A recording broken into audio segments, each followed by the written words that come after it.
Újra itt vagyok, sziasztok! Ez itt a Mr. Potter Audio Podcast. A második epizódot halljátok újabb témákkal. Remélem mindenki megtalálja benne a szórakoztatót, vagy az elgondolkodtatót. A mikrofonnál Mr. Potter. Hogyan lettünk mi itt? Honnan lett ez az egész? Kik vagyunk mi valójában? Honnan lettünk itt, honnan származunk? Milliónyi kérdés van. Hogyan lett ott a gízai nagypiramis? Na, erre mindjárt visszatérek. A modern ember eléggé hirtelen jelent meg ezen a játszótéren. Ezt úgy nevezzük, hogy evolúciós elmélet. Hát nem véletlenül elmélet, mivel bizonyítva nincs. Az ember ebben a környezetben, ami ezen a játszótéren van, szinte képtelen úgy túlélni, ha nem áll rendelkezésre a technológia, hogy alkalmazkodni tudjon a körülményekhez és túléljen. Míg minden más faj a Földön képes teljes életet élni, ilyen segítségek nélkül is. Az állatfajok képesek a természetben való túlélésre, és alkalmazkodnak a környezetükhöz anélkül, hogy hozzáférésük lenne a modern technológiához. Ugye milyen érdekes? Lehetséges, hogy mi nem is erről a játszótérről származunk? Kik építették a nagy piramist? Hogyan építették a gízai nagy piramist? 4500 évvel ezelőtt építették a tudomány állítása szerint az ókori egyiptomiak. Ez a piramis 15-50 tonnás kövekből van felépítve kötőanyagok nélkül. Ja, és vannak benne 80 tonnás kövek is. Állítólag ezeket emberi erővel emelték fel a helyükre, milliméter pontosan bepozícionálták égtájak szerint. Természetesen azt senki nem tudja, hogy pontosan hogyan épült, megcsinálták és kész. De valójában kik építették ezt a piramist vajon? Lehetséges, hogy nem emberek építették? Ott vannak a Nazca vonalak, amelyek csak több száz méter magasságból értelmezhetők, és a kutatások szerint több ezer évvel ezelőtt készültek.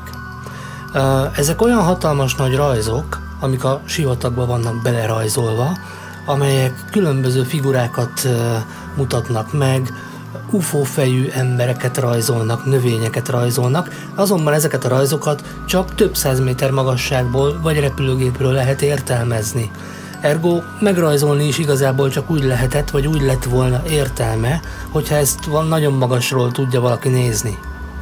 Az egyetlen logikus magyarázat ezekre a rajzokra, hogy ezt egy olyan faj készítette, aki már akkor tudott repülni, akkor tudta az egészet látni a magasból, tudta koordinálni a rajzokat, és eleve értelmezni is csak nagy magasságból lehet a rajzokat, és itt egy sivatag van, közel sincs sehol egy hegy, ahonnan esetleg meg lehetne szemlélni.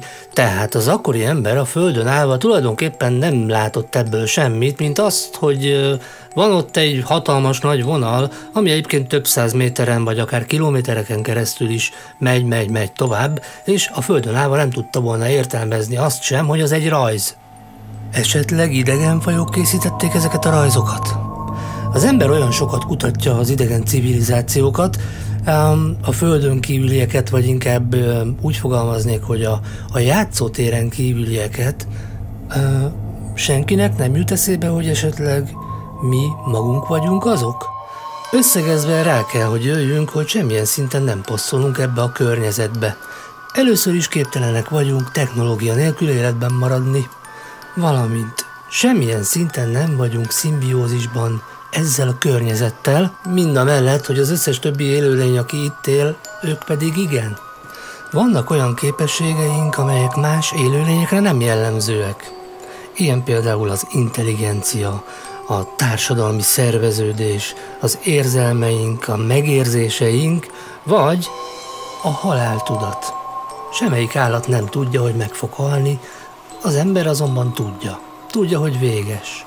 Véges ez a játszótér legalábbis. Lehetséges, hogy minket ide betelepítettek valamikor, valakik?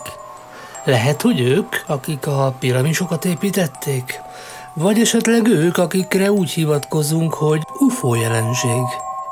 Vagy az is lehet, hogy ez a kettő ugyanaz? Sokan vannak körülöttem, akiknek voltak megtapasztalásaik, ahogy nekem is rengeteg olyan volt, amire tudományos magyarázat nincsen. A későbbi műsorokban nagyon szívesen kibontom ezt a témát, ennél mélyebben is.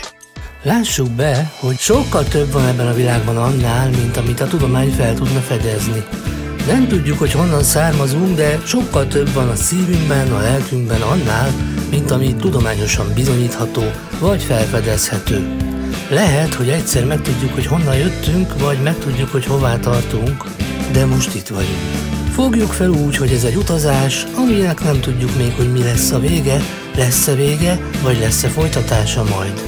Amit tehetünk, hogy nyitottak vagyunk más gondolatokra, más elméletekre, meghallgatjuk a másikat. Ez egy utazás, amire nem kértük a jegyet, de hatalmas ajándék, hogy kaptuk. Ha céltalanul sodor az élet, akkor hadd legyek én az a hang, aki azt mondja, van még remény. Ennyi voltam mára, köszönöm, hogy velem tartottál, legközelebb újabb témákat hozok. Ha tetszett a műsor, iratkozz fel, várlak vissza szeretettel.